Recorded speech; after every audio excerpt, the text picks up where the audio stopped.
தியானத்திற்கு ஆதாரமாக எசாயா தீர்க்கதரிசனாகமம் 43 அதிகாரம் 19வது வசனம் அனைவருக்கும் தெரிந்த ஒரு வார்த்தை. இதோ நான் புதிய காரியத்தை செய்கிறேன், இதோ நான் புதிய காரியத்தை செய்கிறேன், இப்பொழுதே அது தோன்றும், இப்பொழுதே அது தோன்றும், நீங்கள் அதை அறியீர்களா? நீங்கள் அதை அறியீர்களா? நான் வனாந்தரத்திலே வழியையும், நான் வனாந்தரத்திலே வழியையும், அவாந்தர வெளியிலே ஆறுகளையும் உண்டாக்குவேன். இதோ நான் புதிய காரியத்தை செய்கிறேன், அது இப்பொழுதே தோன்றும், நீங்கள் அதை அறியீர்களா? நான் வனாந்தரத்திலே வழியை உண்டு பண்ணுவேன் என்று சொல்லுகிறார். வனாந்தரத்தில் நான் வழியை உண்டு பண்ணுவேன் என்பது தேவனுடைய வாக்கு. நம்முடைய வாழ்க்கையில எல்லா தருணங்களிலும் நம்முடைய வாழ்க்கை செழிப்பு மிகுந்த வயல்வெளியாக இருப்பதில்லை. எல்லாம் மகிழ்ச்சியா இருக்குதா அப்படின்னு கேட்டா சந்தோஷமா இருக்கிற மாதிரி தெரியுது பிரதர், ஆனா அது நீடிக்கிறது இல்லை. ரொம்ப காலம் அது என்னுடைய வாழ்க்கை தொடர்வதில்லை. நல்ல ஒண்ணு தெரிஞ்சுக்கோங்க, இந்த உலகத்திலேயே மகிழ்ச்சியா இருப்பதற்குத்தான் கடவுள் நம்மை தெரிந்து கொண்டிருக்கின்றார்.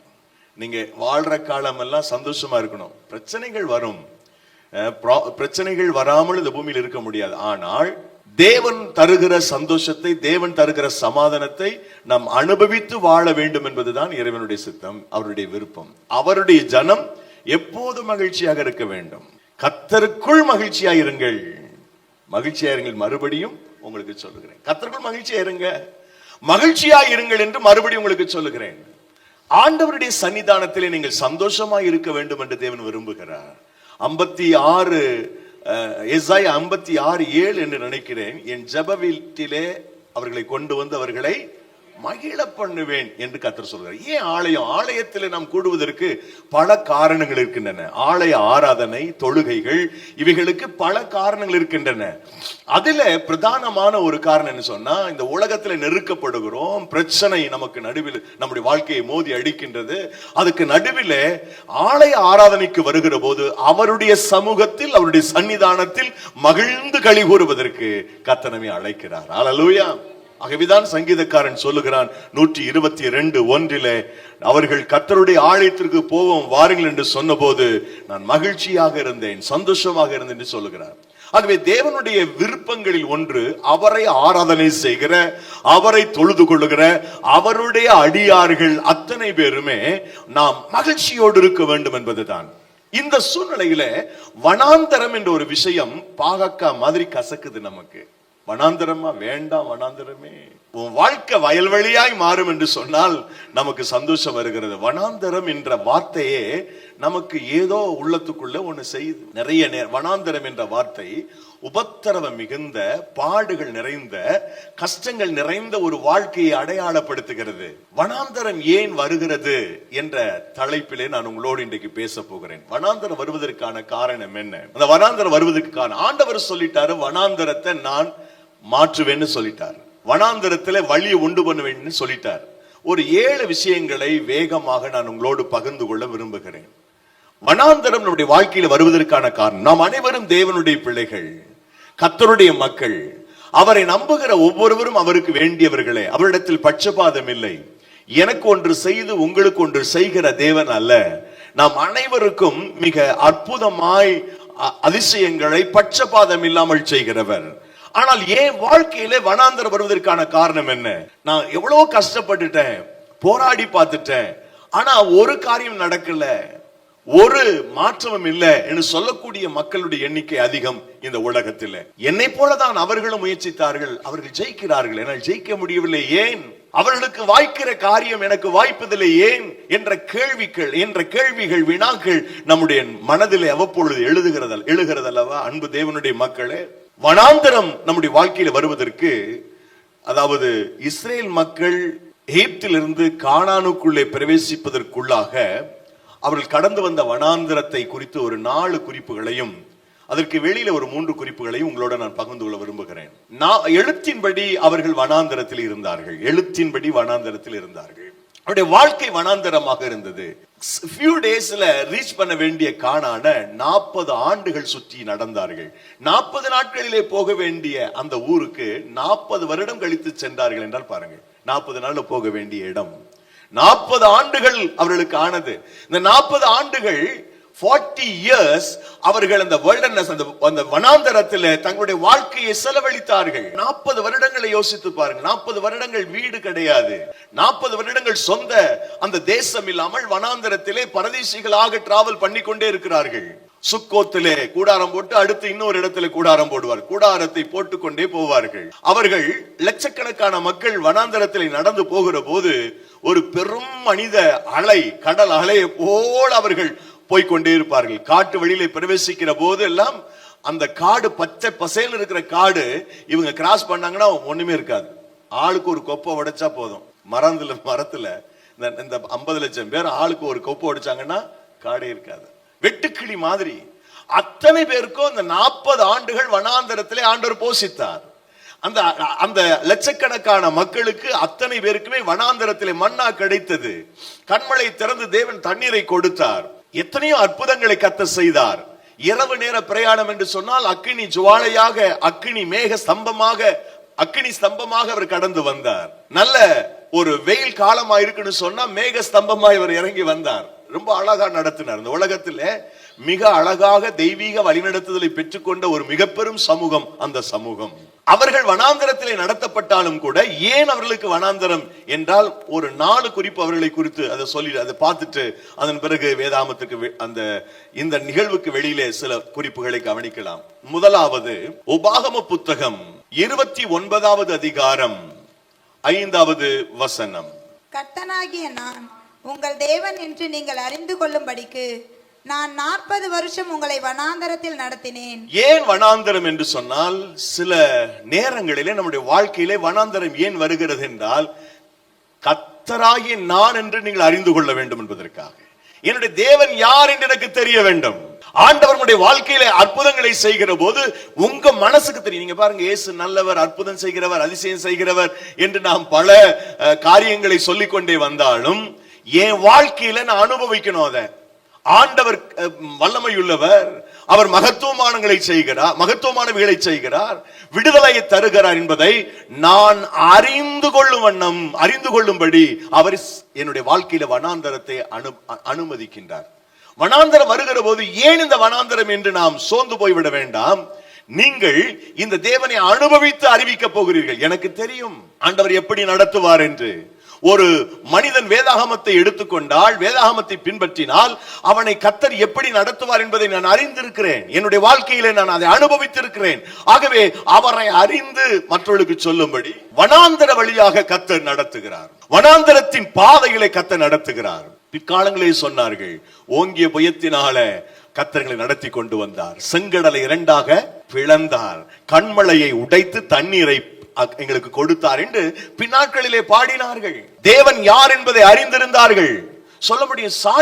சாட்சி ஏன் அவசியம் கேட்டா, கர்த்தர் உங்க லைஃப்ல செய்யக்கூடிய சாட்சிகள் ஏன் அவசியம் சொன்னா, அந்த சாட்சியின் ஜீவியம் என்பது நம்முடைய வாழ்க்கையில கூடுதலான பலனை கொடுக்கும்.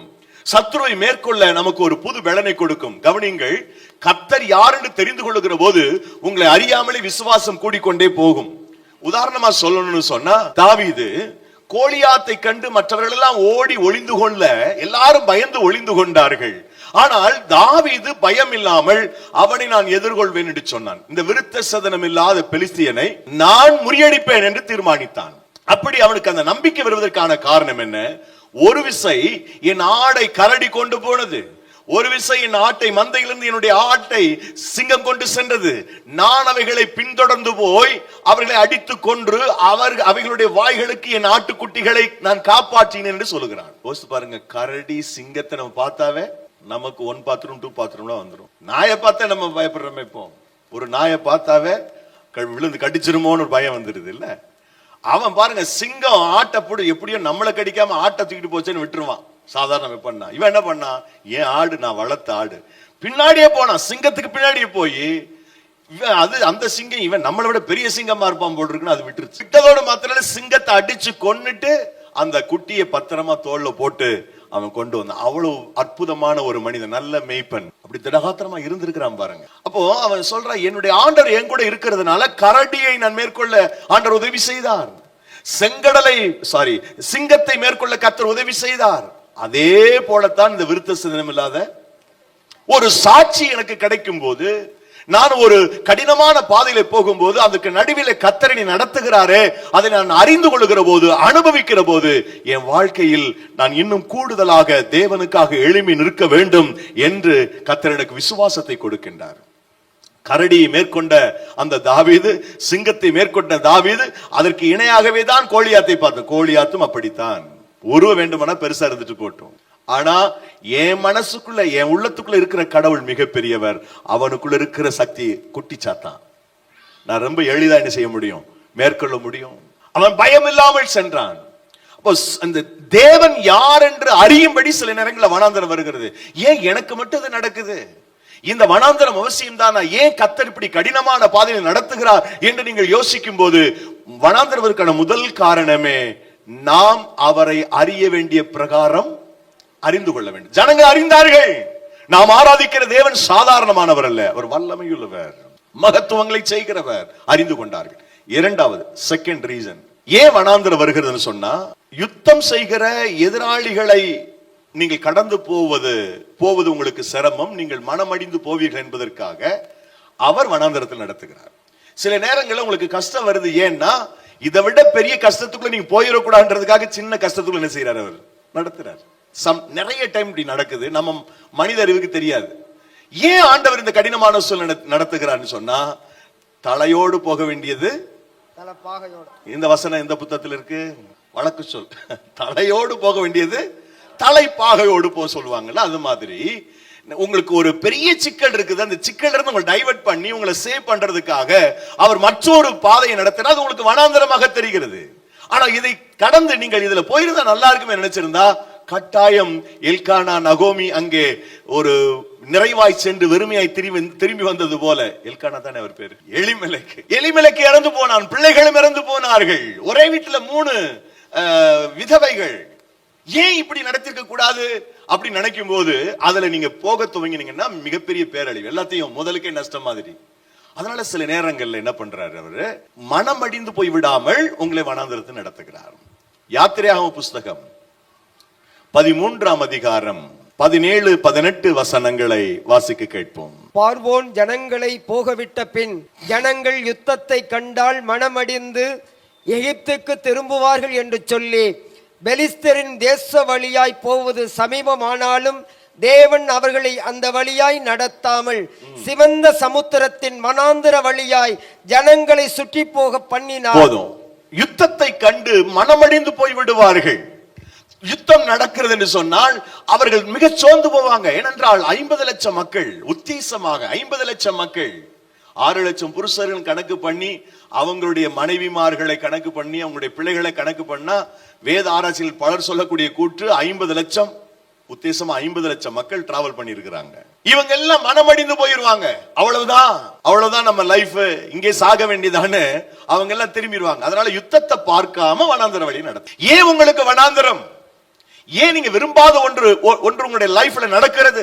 நீங்க விரும்பாத ஒரு இடத்துல நீங்க இருப்பதாக ஏன் நீங்க உணர்கிறீர்கள்? உங்களுக்கு தெரியுமா, நீங்கள் அவருடைய பிள்ளைகள், அவருடைய மக்கள், அவர் மேல் அன்பு காட்டுகிறவர்கள், நேசிக்கிறவர்கள். உங்க வாழ்க்கையில எதையும் கத்த தீமைக்கு எதுவா செய்ய மாட்டார். அன்றைய தீர்மானத்தின்படி அழைக்கப்பட்டவர்களாய் தேவனிடத்தில் அன்பு கூறுகிறவர்களுக்கு சகலமும் நன்மைக்கு எதுவாக நடக்கிறது. எல்லாவற்றையும் நன்மைக்கு எதுவாக கத்த நடத்துகிறார். நேற்றைய தினத்திலே நான் கேரளாவில் இருந்தேன். மாலை ஒரு போதகருடைய இல்லத்திலே எங்களுக்கு உணவு ஒழுங்கு செய்யப்பட்டிருந்தது. அந்த போதகர் சொன்னார், ஒரு சின்ன ஆலயத்தை அவர்கள் நடத்தி கொண்டு வந்திருக்கிறார்கள். இவங்க எவ்வளவு ஜெபம் பண்ணாலும் அந்த இடத்தை அவங்க உருவாக்கி கொண்டு வர முடியல, அதுல எந்த பணியும் செய்ய முடியல. தொடர்ந்து கடினமான ஒரு பாதை. திடீரென்று ஆண்டவர் சில வருஷங்களுக்கு பிறகு ஒரு புதிய வழியை திறந்து கொடுத்தார். அந்த பாதையில் பயணம் செய்ய போது ஒரு பெரிய இடத்தை கர்த்தருக்கு கொடுத்தார். அவன் கட்டியிருக்கிற ஆலயத்தை பார்த்த நேற்றுக்கு அங்க இருந்த 2500 பேர் உட்கார்ந்து ஆராதிக்கிறாங்க அந்த சர்ச்சில். பெரிய பிரமாண்டமான ஒரு ஆலயம், அவ்வளவு அழகா பியூட்டிஃபுல்லா அந்த ஆலயத்தை உருவாக்கி இருக்கிறார்கள். அவர் சொன்னாரு, நான் அந்த நாட்களை ஏன் ஆண்டவர் இதை செய்யலன்னு வருத்தப்பட்டேன், ஆனா மற்றொரு ஆசீர்வாதத்தை எனக்கு வச்சிருக்கிறாரு, அதனால இந்த கடினமான பாதையினை நடத்தினார் என்பதை புரிந்து கொண்டேன். ஆகவே உடனடியாக அது நடக்கல, அவர் விரும்பினது உடனடியாக நடக்குது. அந்த ஆசை இருந்தது, ஒரு பெரிய ஆலயத்தை உருவாக்கணும்னு, ஆனா ஏற்கனவே செஞ்ச இடத்துல செய்யணும்னு ஆசை. ஆனா ஆண்டவர் அது விருப்பத்தின்படி நடத்தல. அதுக்கு எதிர்மாறையாக நெருக்கடிகள், பிரச்சனைகள், போராட்டங்கள், போலீஸ் கேஸ். இதுக்கு ஏன் ஆண்டவர் அனுபவிக்கணும் அப்படின்னு என்ற கேள்வி. அவர் சொன்னாரு, அது எல்லாம் நன்மைக்கு தான். இன்னொரு மாற்று இடத்தை ஆண்டவர் கொடுப்பதற்காக அந்த விதமான நெருக்கடிக்கு நடுவில் நடத்தி என்பதை புரிந்து கொண்டேன் என்று சொன்னார்.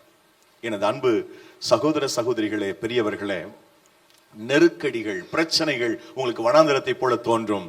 இந்த வனாந்தரத்தை அனுபவிப்பதற்கான இரண்டாவது காரணம், நீங்க கவனிங்க, இது எல்லாம் உங்க லைஃப்ல நடக்குதுன்னு சொல்லல, ஏதாவது ஒண்ணு நடந்துட்டு இருக்கும். இதுல ஏதாவது ஒரு பாயிண்ட்ல இருப்பீங்க. நான் சொல்லக்கூடிய 7 விஷயத்துல ஏதோ ஒண்ணு உங்களுக்கு வனாந்தரம் மாதிரி இருக்கும். அதை நீங்க புரிந்து கொள்ளணும்ன்றதா அது சொல்றேன். செகண்ட் எதுக்கு? முதல்ல வனாந்தரம் எதற்கு? கர்த்தர் யார் என்று அறிந்து கொள்வதற்கு. இரண்டாவது வனாந்தரம் எதற்குன்னு சொன்னா, யுத்தத்தை கண்டு மனமடிந்து போய்விடக் கூடாது. இப்ப இருக்கக்கூடிய வனாந்தரத்தை விட மிக கொடுமையான சூழல் உங்களுடைய வாழ்க்கைக்கு விரோதமாக வருகிற போது நீங்கள் தேவனை விட்டு விடுவீர்கள், ஆண்டவரை விட்டு விடுவீர்கள். மூன்றாவது ஏன் வனாந்தரம்னு சொன்னா, நான் தப்பு பண்ணும்போது, நான் பாவம் பண்ணும்போது வனாந்தரம் தவிர்க்க முடியாது. நீங்க ஆண்டவருடைய பிள்ளைகள், கர்த்தருக்கு எகெயின்ஸ்டா ஒரு காரியத்தை செஞ்சீங்கன்னா நீ கண்டிப்பா அந்த வனாந்தரத்தை சந்திச்சே ஆகணும். மேல இருக்கிறவர் நீதிபரர், கவனிச்சுட்டே இருக்கிறார். அவர் எல்லாவற்றையும் கவனிக்கின்றார், எல்லாவற்றையும் பார்க்கின்றார். மேலிருந்து கவனிக்கிற அந்த தேவாதி தேவன் நாம் தவறு செய்து விட்டால் அவர் நம்மை நேசிப்பதன் நிமித்தம் வனாந்தரத்திலே வறுத்து எடுக்கிறார். ஏன்னா நம்ம அவருடைய பிள்ளைகள் என்பதனால சிச்சை நமக்கு உண்டு.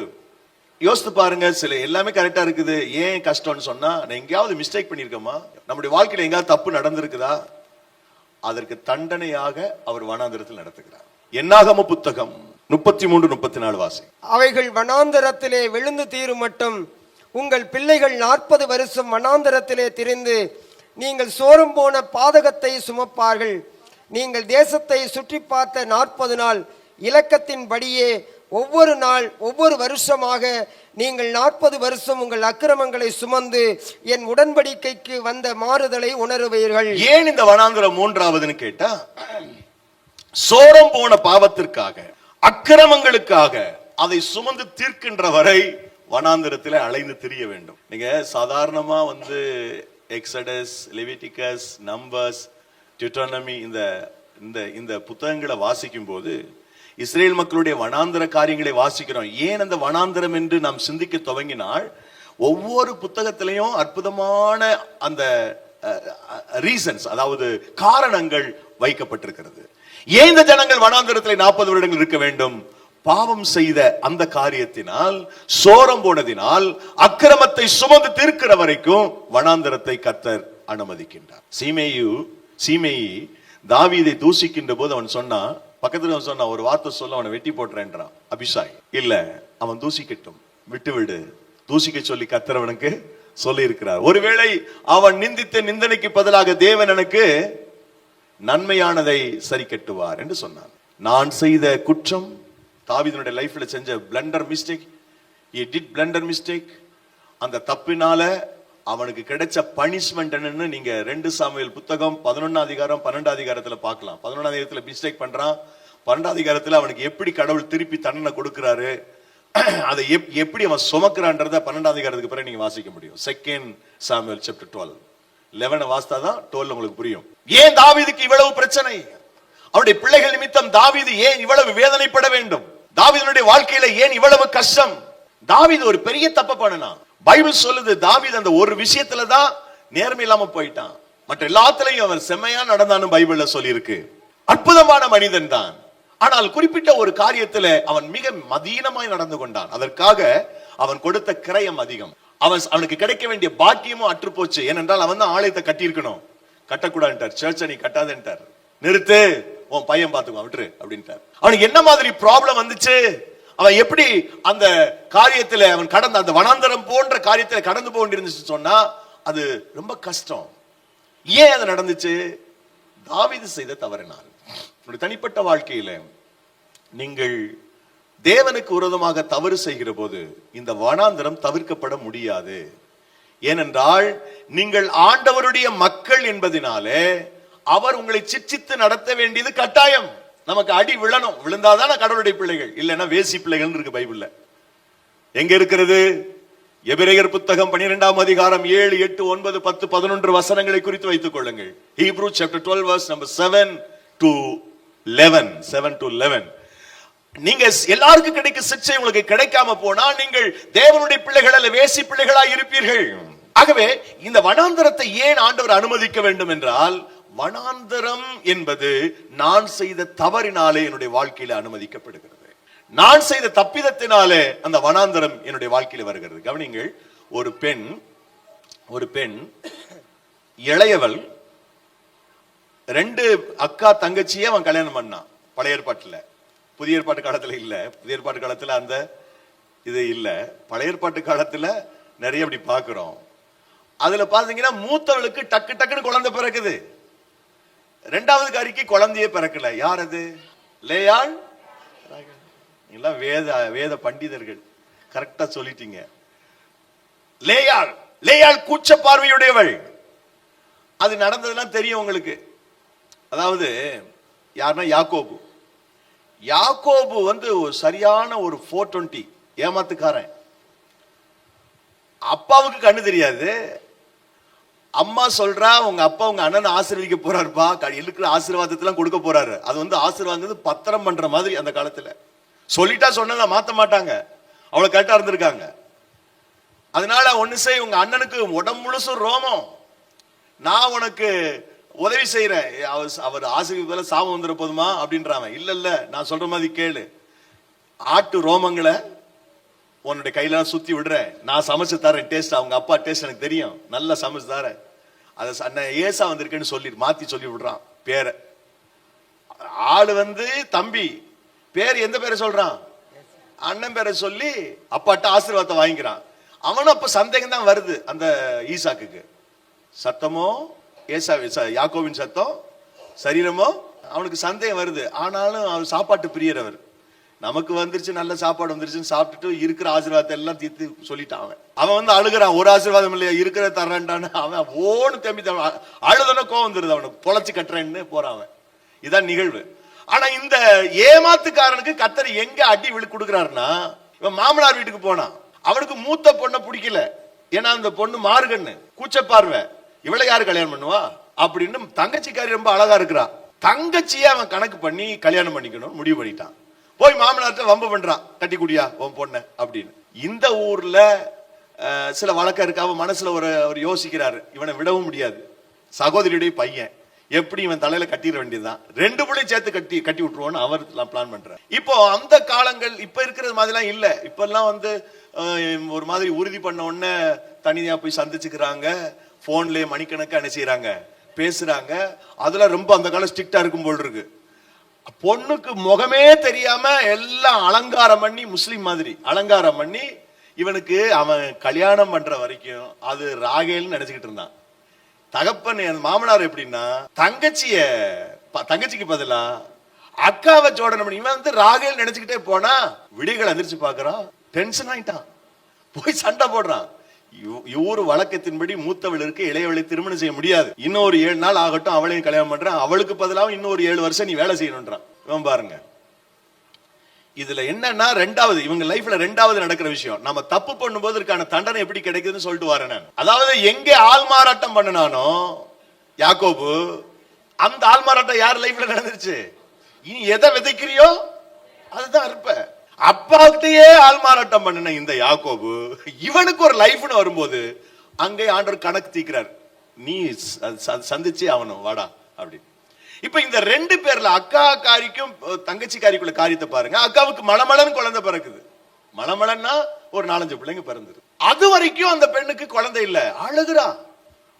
வீட்டுக்காரன் அழுது சொல்றா, நான் கடவுளா உனக்கு நினைச்சப்ப குழந்தை கொடுக்க, அவர் கொடுக்கலைன்னா நான் என்ன பண்றேன்னு கேட்கிறான். அவன் சண்டை வருதுனால அவன் மலர் கற்பத்தை அடைத்திருந்தார்.